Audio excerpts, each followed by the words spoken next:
show that so y'all, I hope you're familiar with this notation by now. This is just all polynomials. I'm pretty sure.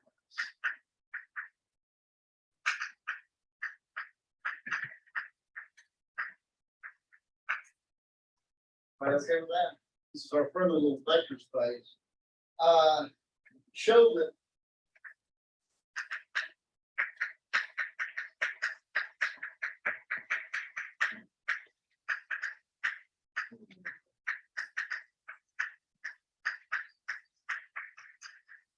okay, first road stop here. Show that this collection is a basis for P2X. Okay, first question, gut check. Are all three of these polynomials of degree 2 or less? Certainly. Okay, so we're in the right playground.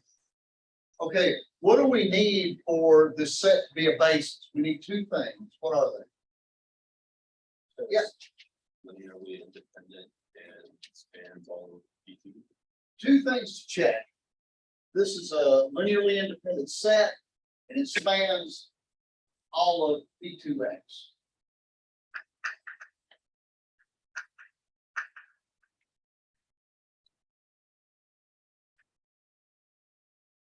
So let's suppose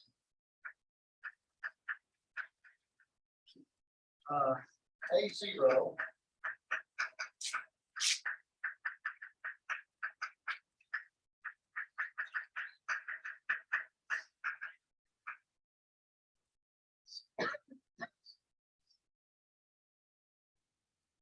we need to show that all three of these constants are equal to 0, correct? That's really our goal here.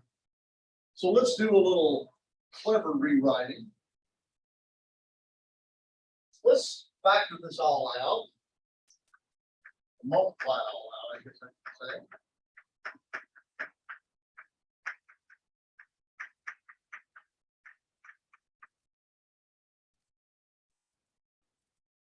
Let's just multiply that. Now I want to group things by power, right? So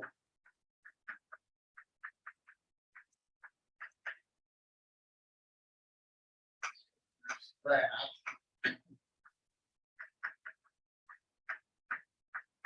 And then there's that.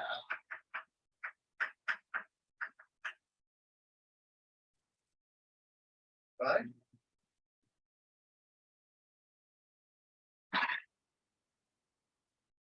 Now let me emphasize, just for the sake of drama and clarity, that what I have here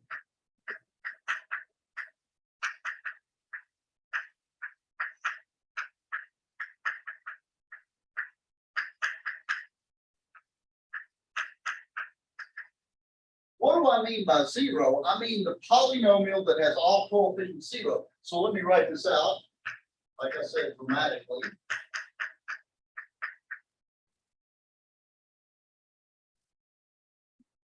Now, here's the game we play. This is just like when you did partial fractions in Calc 2. Equate the coefficients, right? So I get the constant term over here is 0. Constant term over here is 0. The degree x term is 0. And am I okay with that? And now let the dominoes fall. A2 is 0, right? But if A2 is 0 and A1 plus A2 is 0, then A1 is 0. And now, if these two are 0 and A0 plus M is 0,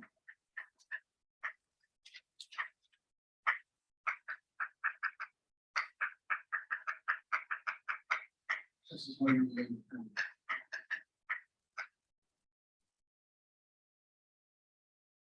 Everybody okay with me? Okay, so we're sort of halfway over the hump here. We got these things are linearly independent. Now we need to show that they span.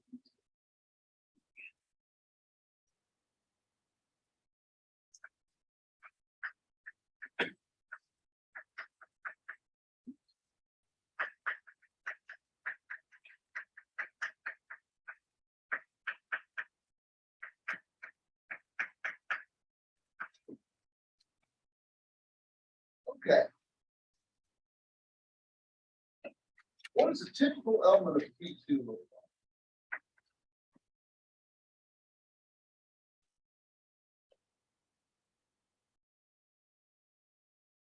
It looks like this. Agreed? Now it is our job to find numbers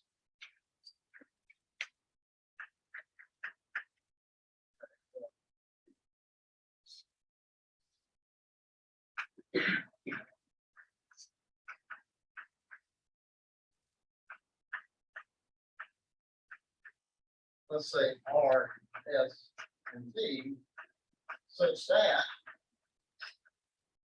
I need to be able to write this thing in terms of my basis. So I need to be able to write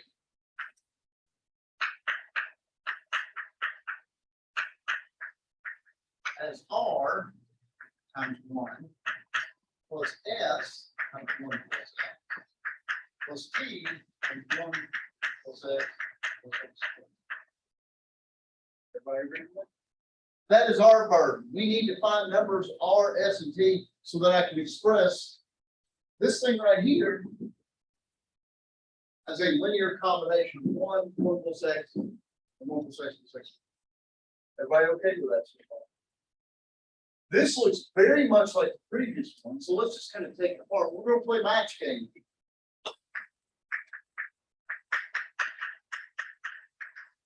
Okay, so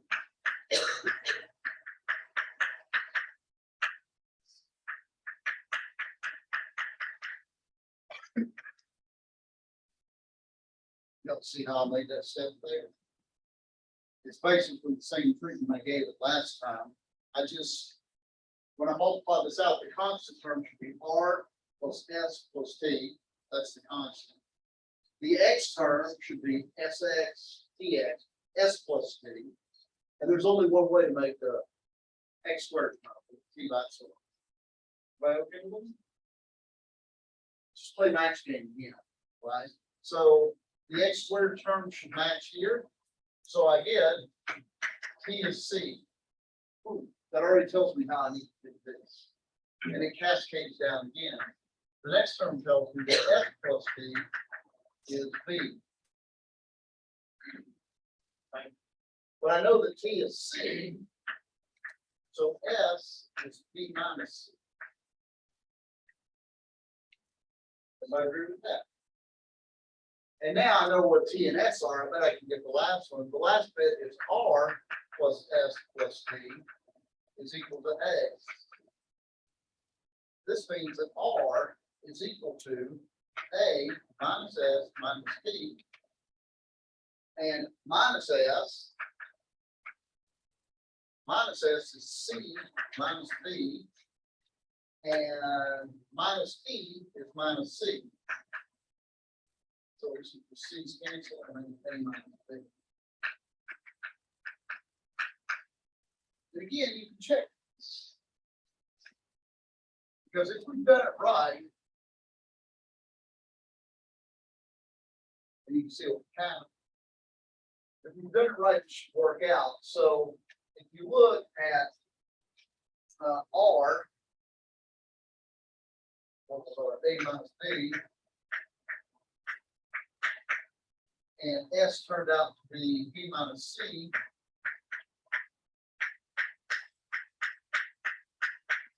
And T turned out to be C.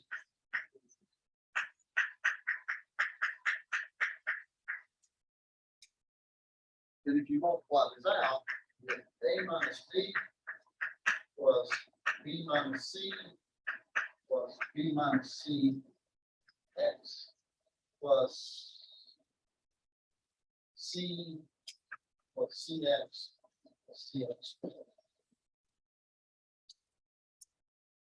And if you look at the constant term is A minus B plus B, so B minus C plus C A. If you look at the X term, you get B minus C plus C, B. And if you look at the X squared term, the only way to do that is. So it's a base. Everybody okay with it? Yes, So since you could write the new coefficients in terms of the old, then that means that it spans. yes, that's right.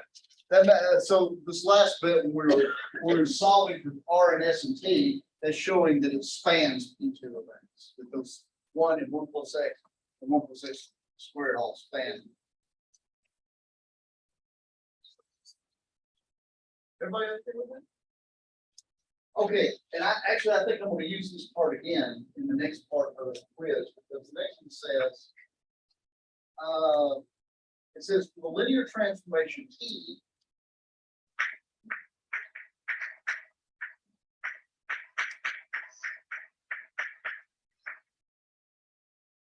given by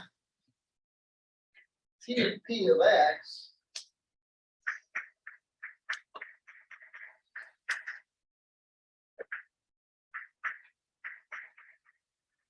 are the B coordinates.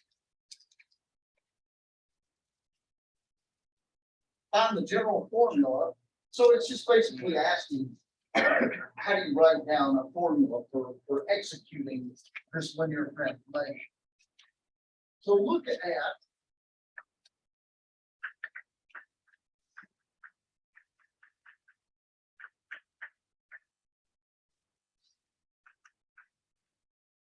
that's what we're looking for, right? And of course, it better be a 3 vector. Well, recall, we've shown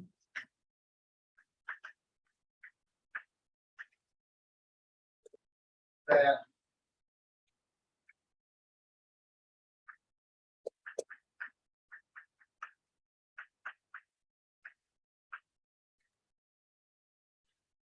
actually, let me write it out this way. We can show that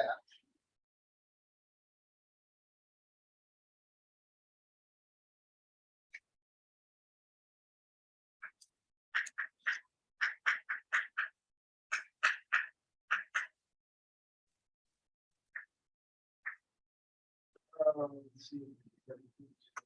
A minus B.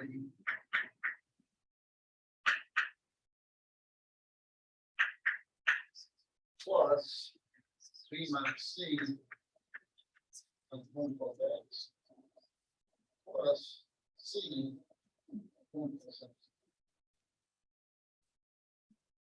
X. That's what we went through over here, right? Am I agree with that?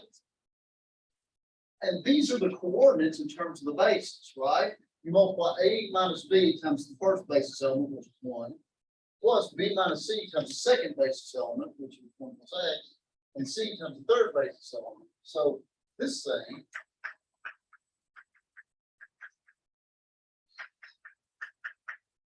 you just write the 3 vector that are the coordinates in that basis. So it's A minus B, B minus C, and C.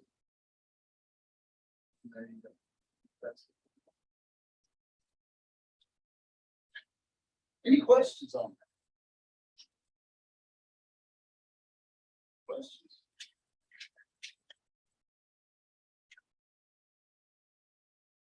Okay. Do you want to see 2 too? Okay, so let's do 2.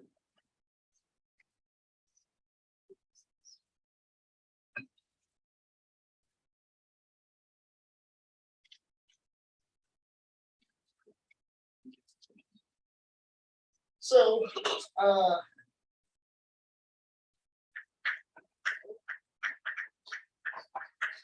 people working with the ordinary basis and the center basis, or the standard basis in this.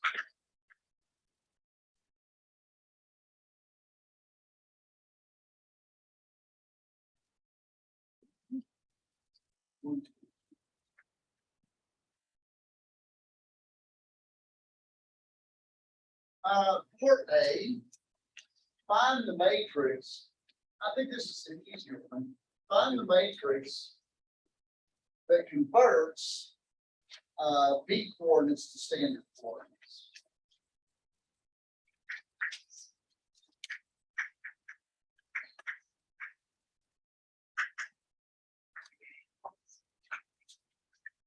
There's nothing fancy here. Anybody remember how to do it? The standard coordinates on the left and the original coordinates on the right. Right, and you're already to the standard coordinates on the left, so you just column. That's it. And this is something we can pull, right? Now, this quiz was before, you all know a better way to do this. Do you want me to do it the old fashioned way or you want me to do it the quick way? Are we allowed to do it the quick way? The quick way might be better for test, right? Because what you can do, for the next one I asked, find the matrix that converts standard coordinates to peak coordinates, so convert it the other way. Now, you've got a lot of freedom on how to do this. This ties up with part C. One way you could do this is just take the freaking inverse of that matrix, right? And that'll do it. Right, okay with that? Another way to do it is you can set up some equations. Basically, what you do is reinvent the wheel. I'm going to do this the way that we know how to do it now, which is quicker.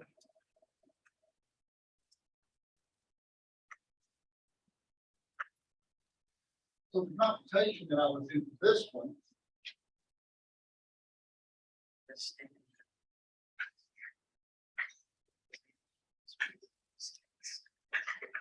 Like I said, this problem you can do just by first, you can do all these problems from first principles and just write down this sequence of equations. If you're curious, I can show you how to do that.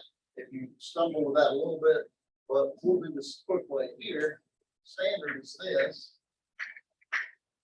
And your B is this.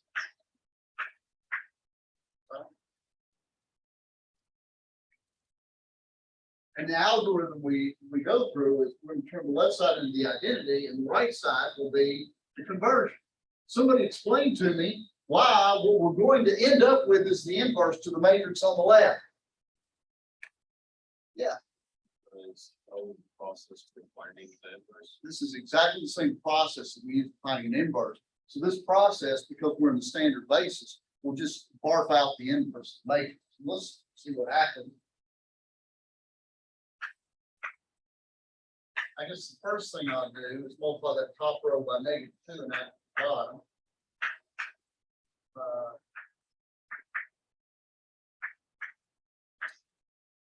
So, what's right so far?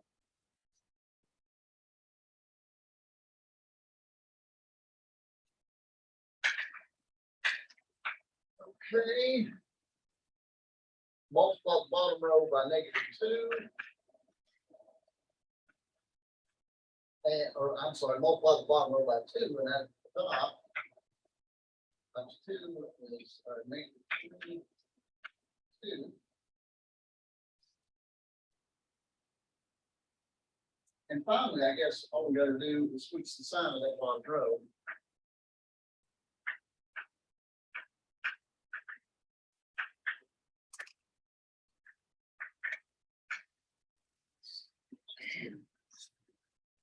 Here, what's that swing? So.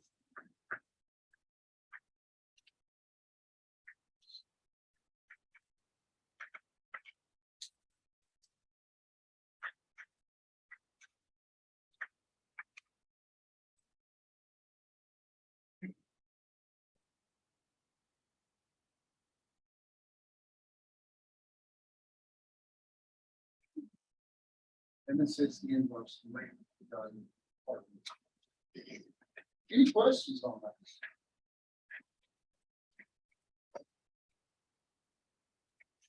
That's a terrible thing. Okay, other questions? Yes. If like example three, someone can question. Okay, in case of exam 3, 20. this is a deep cut.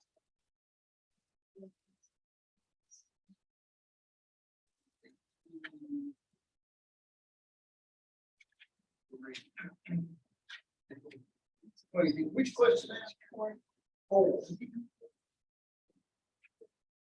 Okay, so let me write this one up for you.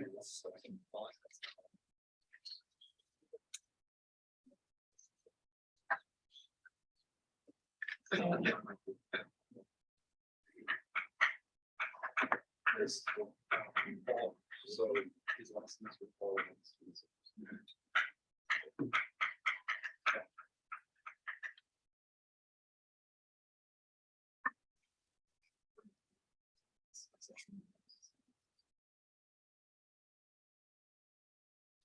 so.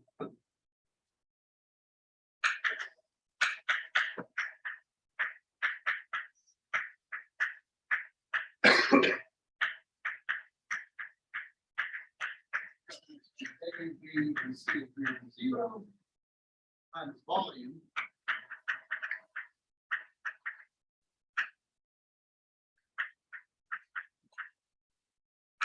Volume. So here's a tool I gave you. Volume of a sphere centered at the origin.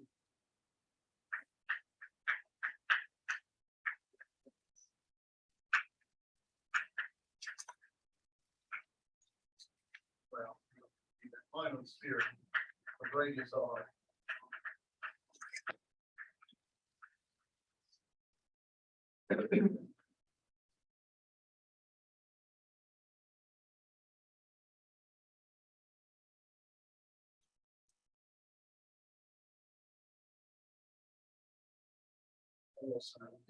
Let me see, volume of the sphere of radius r, a u squared plus v squared plus w squared r squared is 435.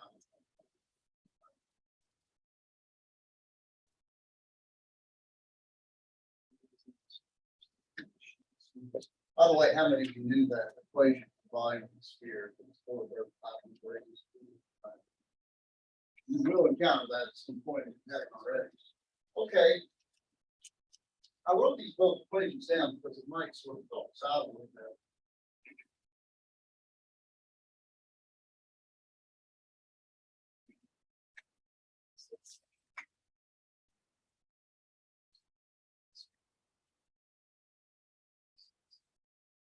So, any ideas how linear algebra can help us with something like this? This looks like calculus to me.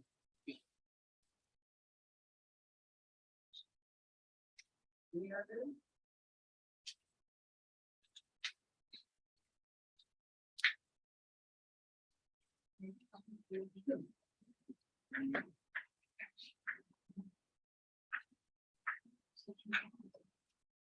What does my ellipsoid look like? So let me kind of paint a picture for you.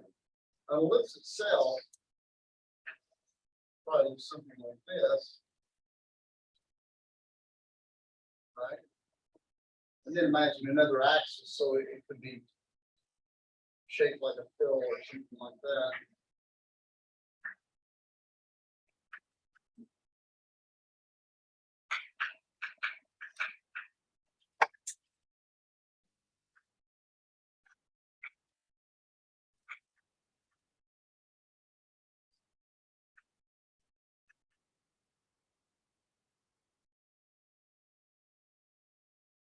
Imagine this thing filled out.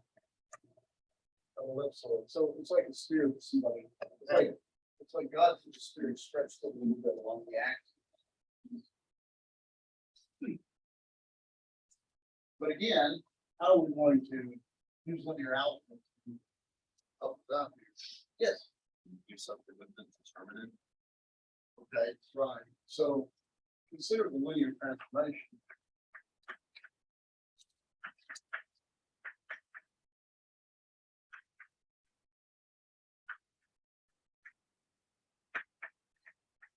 Mark 3, Mark 3.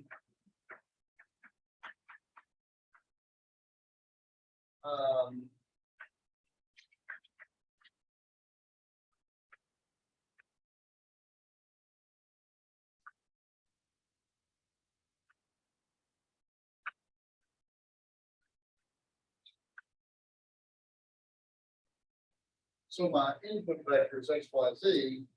My output vector, what I'm doing is I'm multiplying the x coordinate by a and the y coordinate by b and the z coordinate by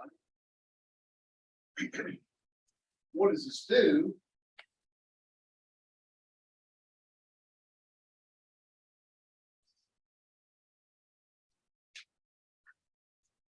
Well, so what this does is this will actually transform.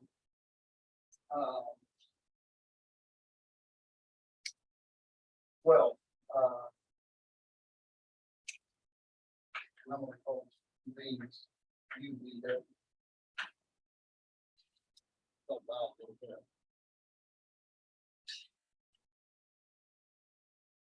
Okay, so what happens, to the original?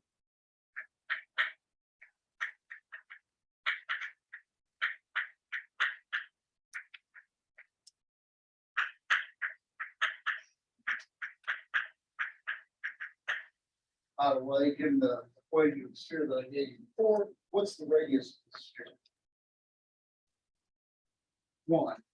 So it says radius.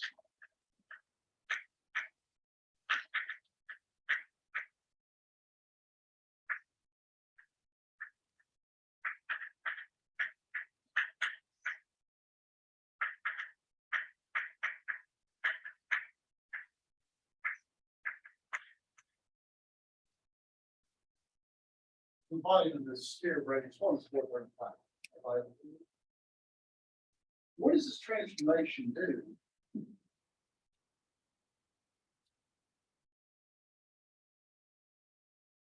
Well,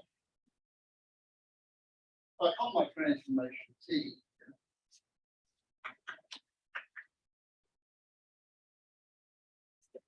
What does T do to the vector 1, 0, 0?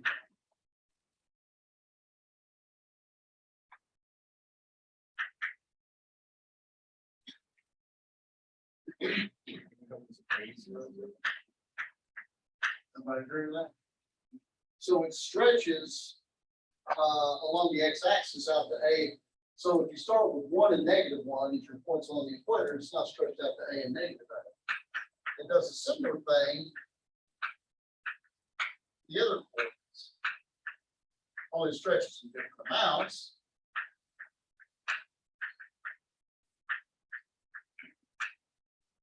I agree. Okay, and I'm going to use that in a little bit as well. And in fact, in general, it takes X, Y, Z to U, V, W. Now we know that X squared plus Y squared plus C squared is 1. What can you say about this? Well, note U is AX, V is BY, and W is CZ. That means that X is U over A, Y is P over V, and C is W over C.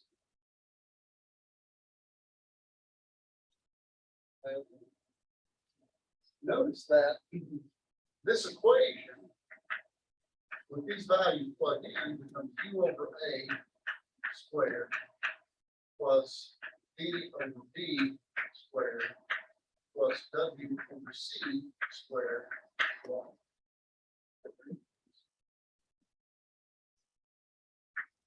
So this linear transformation, when you start with the sphere, you end up with this equation here.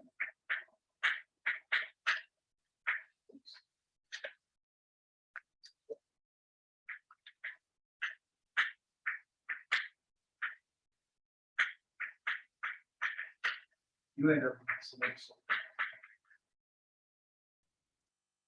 Only since I started with X, Y, and Z, I reversed the measure of the variable. So everybody understand that when we started with a sphere of radius 1, it spits out this ellipsoid that has the same equation that we were asking. Everybody okay so far? Okay. So last step, what's the volume? Anybody give me a matrix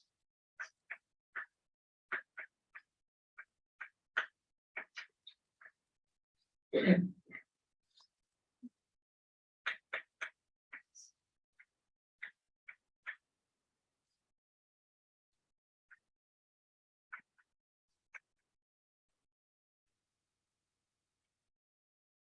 know, I give you the matrix that represents the senior transformation.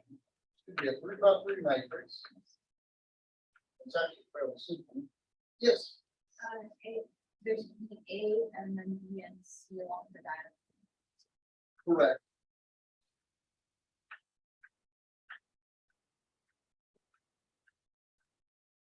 Right. One of the ways that you can see this is, remember, to get the matrix of this transformation, all you have to do is see what it does to the basis we pick, the standard basis. It takes 1, 0, 0 to this, so there's your first column. 0, 1, 0 to this, there's your next column. 0, 0, 1 to this, there's your third column. Everybody agree with that? And it's easy to see, just multiply this by the vector x, y, z, and you'll see you get exactly that. Everybody agree? What is the determinant of that? I love determinant of A. It's just ABC, that's right. It's because it's upper triangle, in fact, it's diagonal. So, can somebody answer the question now for me?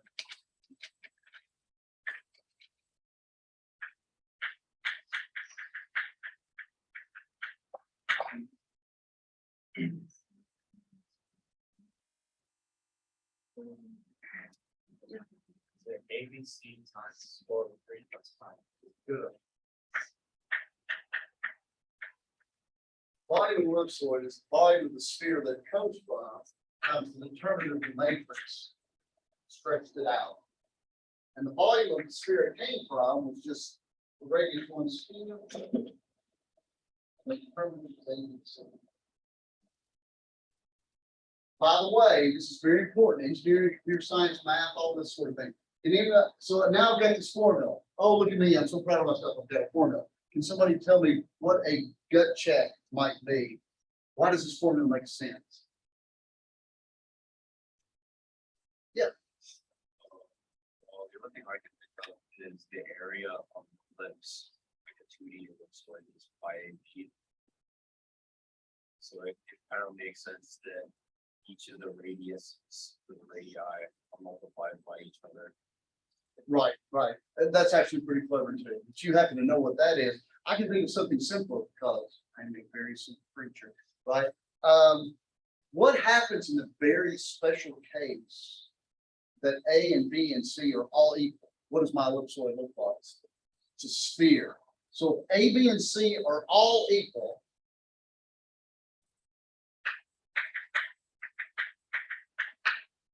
Those are all equal, and this is a sphere. And what happens to my formula if A, B, and C are all equal to the same R? This is the formula that I gave you earlier. 4/3 power 2. So that's not a proof that it's right, but it's a good gut check. And when you do math, science, engineering type things, being able to look at an answer and say, yeah, that's ballpark, is an important skill that you should develop. Okay, any questions? Okay, others?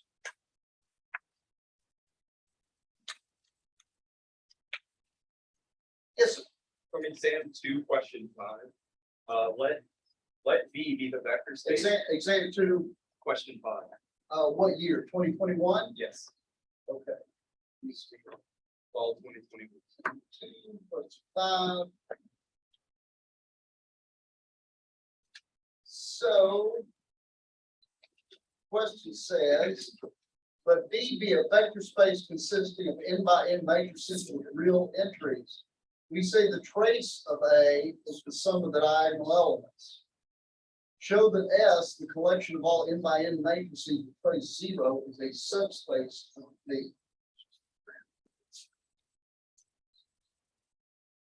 Okay, so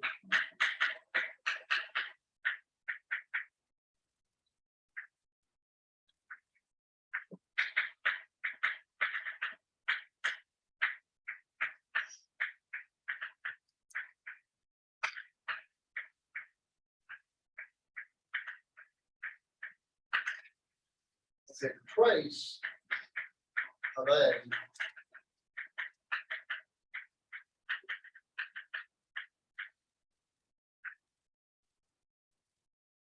You ignore everything else, just add up the diagonal elements. And this is something that's important and very practical things as well as pure math like number theory.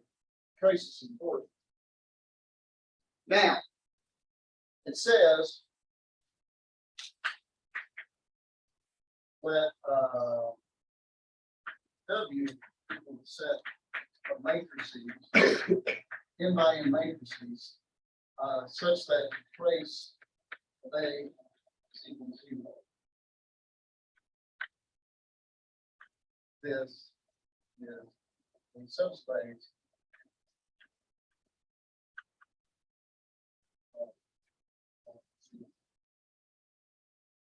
so all n by n matrices actually form a vector space. Just by adding the matrices, you get a new matrix, and multiplying by scale, you get a new matrix. Suppose that the trace, you look at all the ones that have trace 0. All right. Okay, what do we have to do to show something's a subspace? So I'm going to run a couple of minutes over on this. You're welcome to leave. Got to get out of here, but I will finish this. What do we need?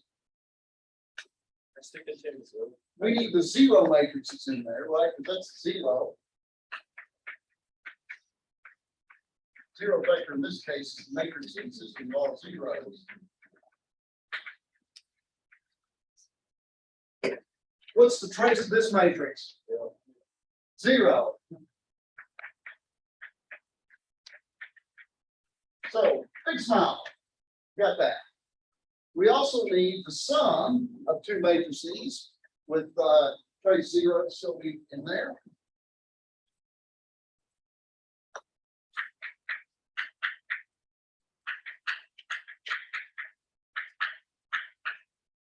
So if you look at the trace of A plus B,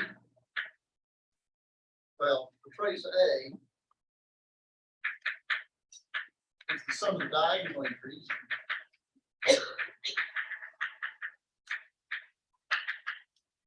And the trace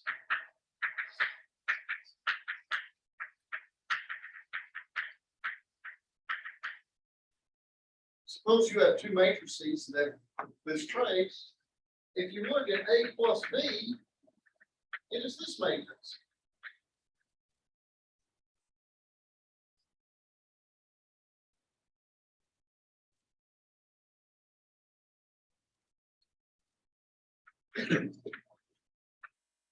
A plus B is the matrix where you just add everything up, right? I didn't write in any entries except the diagonal ones because I don't care about any of them. What is the trace of A plus B? It's also 0 because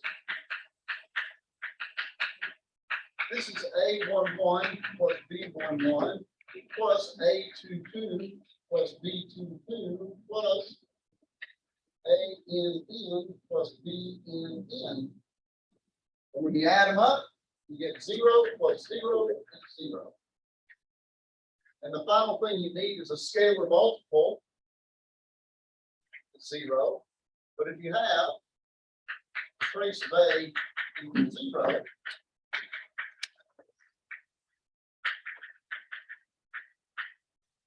then if you look at C times A, this is the matrix C, A11, C, A22, C, ANN, and I'll fill with the rest of it out. And the trace of CA is C, A11, C, A22, C. And so you've got everything you need in your subspace. Okay. Any questions on that? We can go over that in more detail. See if we can so desired. Yes, Is that gonna be on our Mike. exam? What's that? Is that gonna be on our exam traces? I did it to him last time. That's what that came from. But I will say that last time I taught was an honors section. But don't let that panic you too much. Just write down some stuff, right? And I'll make it funny. I'll do some. It's just because some of the diagonal. And it only works for what Stern makes. So, for a lot, I did it on top of there. I saw that.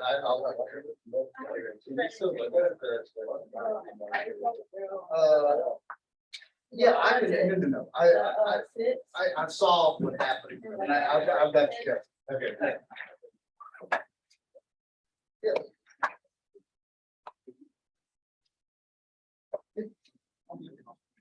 So. See you.